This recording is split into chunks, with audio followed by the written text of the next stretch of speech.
Hello सभी को जय हिंद, नमस्कार। मैं ऋषभ, आप सभी का प्रयास एकेडमी कल्याणपुर कानपुर में स्वागत करता हूं।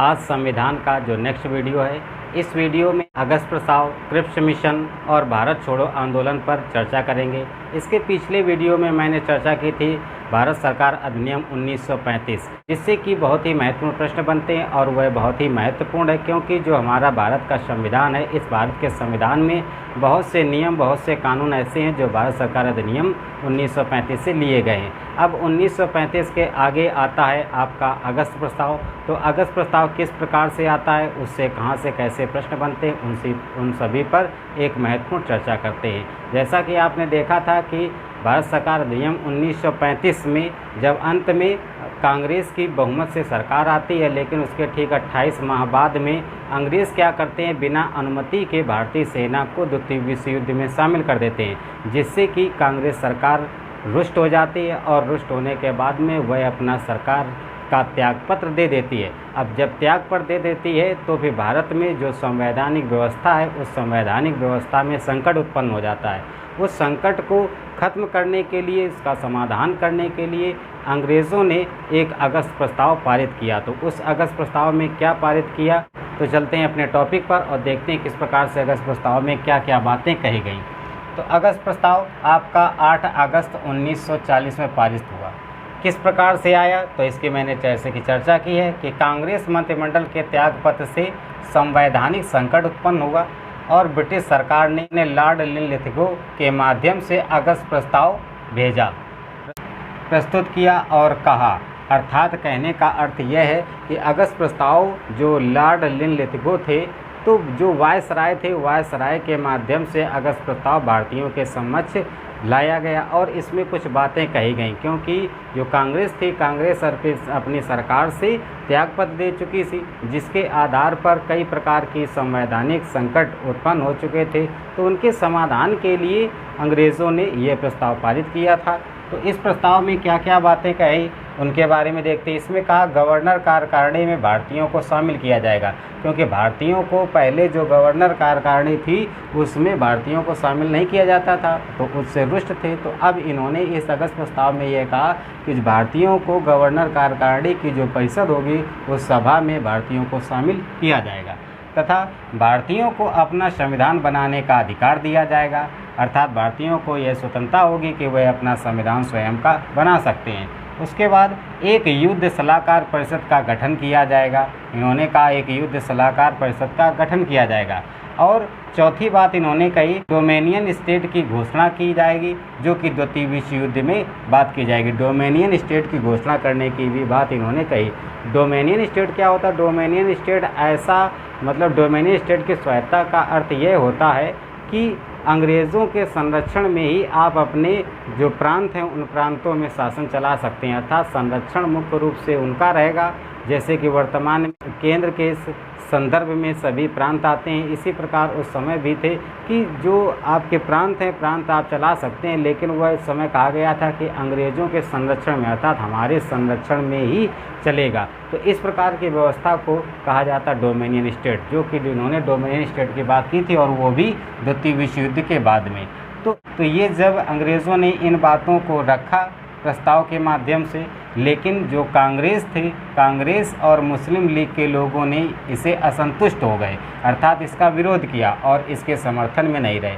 क्यों ऐसा, क्यों इसका विरोध क्यों किया? क्योंकि कांग्रेस चाहती थी मुख्य रूप से स्वतंत्रता, यानी कांग्रेस का ये मानना था कि हमें अंग्रेज़ों से, भारतीयों को अंग्रेज़ से पूर्ण रूप से स्वतंत्रता चाहिए, स्वतंत्रता के अतिरिक्त हमें कुछ भी नहीं चाहिए। और जो मुस्लिम लीग थे, मुस्लिम लीग की ये मांग थी कि भारत का विभाजन करके हमें एक नया पाकिस्तान दिया जाए। तो इस प्रकार से जो मुस्लिम थे, मुस्लिम की मांग थी भारत विभाजन कर नया पाकिस्तान बनाने की, और जो कांग्रेस थी, कांग्रेस पूर्ण स्वतंत्रता चाहती थी और ये भारत का बंटवारा भी नहीं चाहती थी। इसलिए इन दोनों में भी मतभेद थे।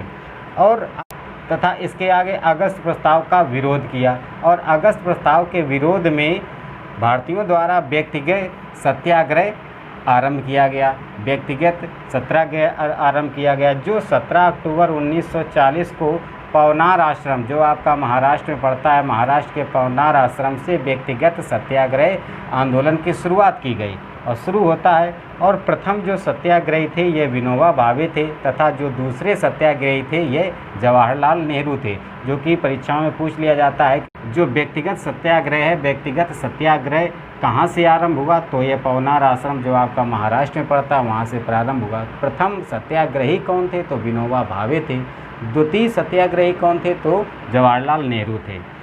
और व्यक्तिगत सत्याग्रह को कहा गया दिल्ली चलो आंदोलन, और इस व्यक्तिगत सत्याग्रह को दिल्ली चलो आंदोलन के भी नाम से जाना जाता है। अब ये व्यक्तिगत सत्याग्रह मुख्य रूप से किसके विरोध में शुरू किया गया था, तो जो व्यक्तिगत सत्याग्रह है यह मुख्य रूप से एक तो अगस्त प्रस्ताव के विरोध में, साथ ही साथ क्योंकि आप जैसा कि देखते थे 1935 अधिनियम के अंतर्गत बिना पूछे भारतीय सेना को द्वितीय विश्व युद्ध में अंग्रेज़ों ने शामिल कर दिया था। तो ये जो व्यक्तिगत सत्याग्रह था इसका मुख्य उद्देश्य यह था कि जो आपका भारतीयों को शामिल किया गया था, द्वितीय विश्व युद्ध होने वाला था, उस द्वितीय विश्व युद्ध में भारतीयों द्वारा यह सिद्ध करना था कि हम इस द्वितीय विश्व युद्ध में शामिल नहीं हैं।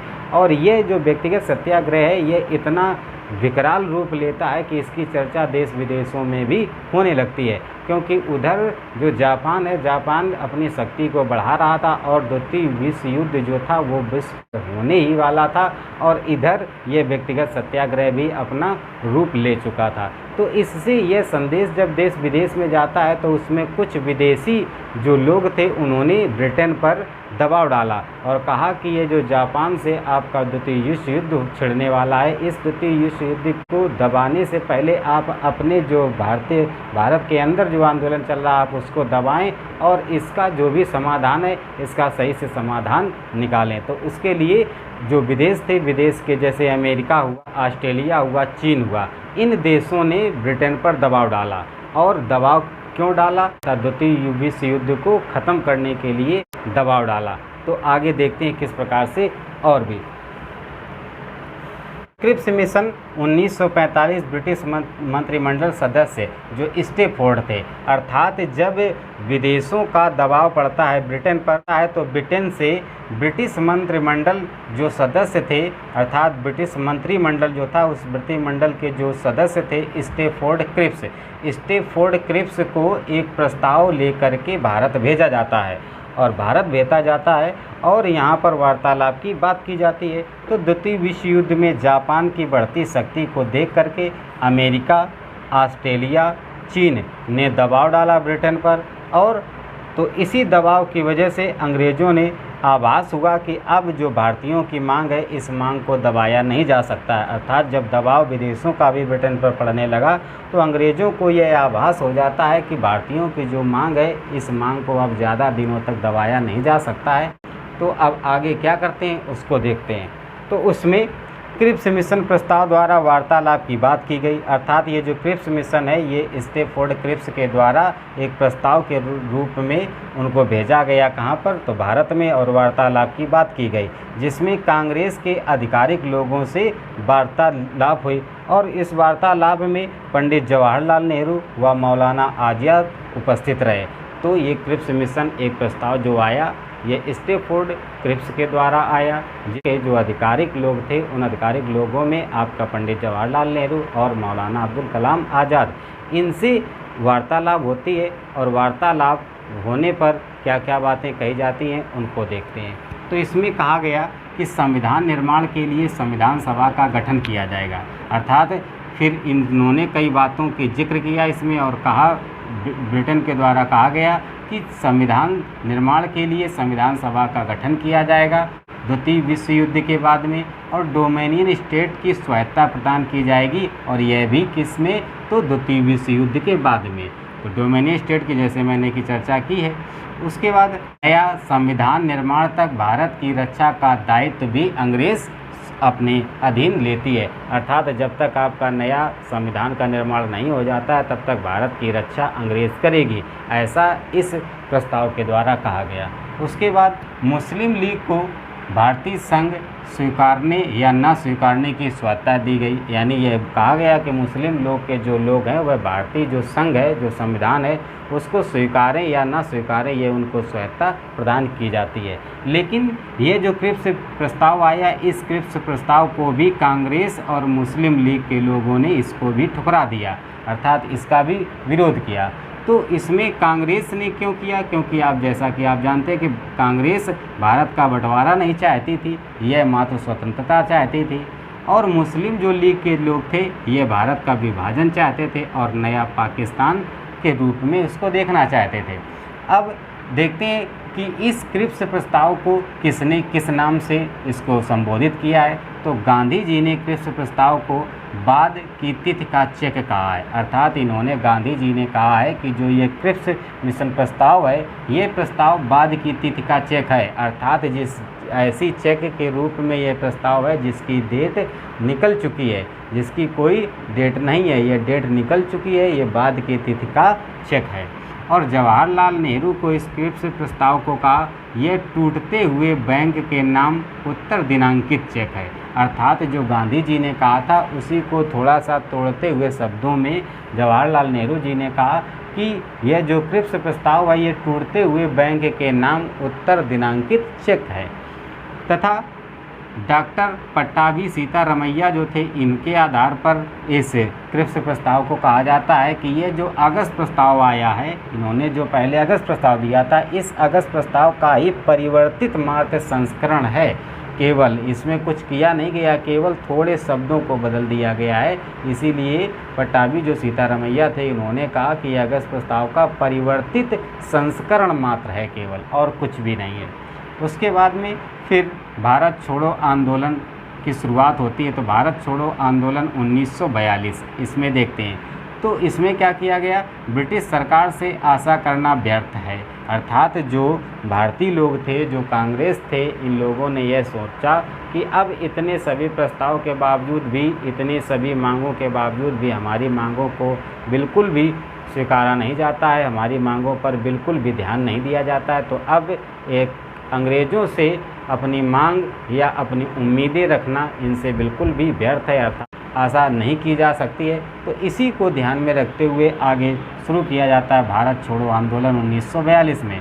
इसको 14 जुलाई 1942 को वर्धा में जो कांग्रेस समिति की बैठक हुई थी, तो वर्धा में कांग्रेस समिति की बैठक हुई 14 जुलाई 1942 में, उसी में अंग्रेज़ों भारत छोड़ो की बात कही गई और इसके जो प्रस्तावक थे वह जवाहरलाल नेहरू थे।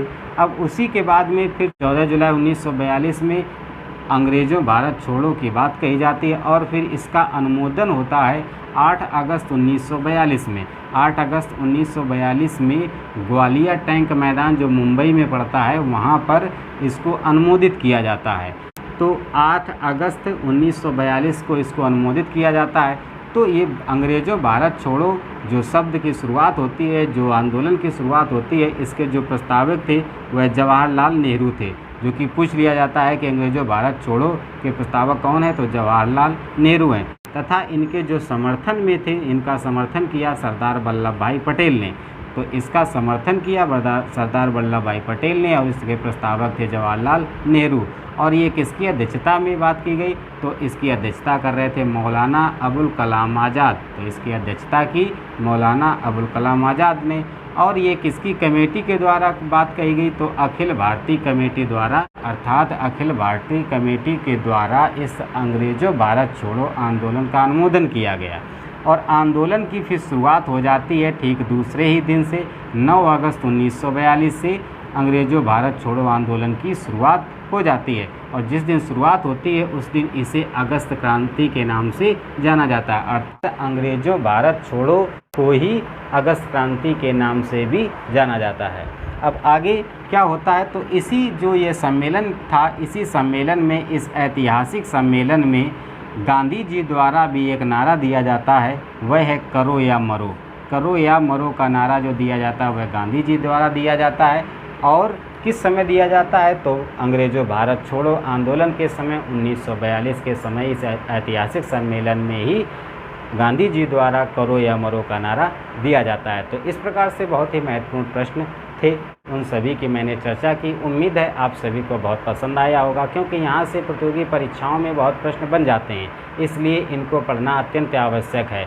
और उसके बाद फिर मुख्य रूप से शुरू होगा भारत का संविधान, और यह पढ़ना अति आवश्यक है।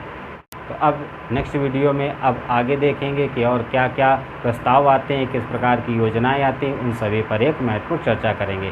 उम्मीद है आप सभी को बहुत पसंद आ रहा होगा। यदि आपको पसंद आए तो आप चैनल से लगातार जुड़े रहें। सभी को जय हिंद, नमस्कार।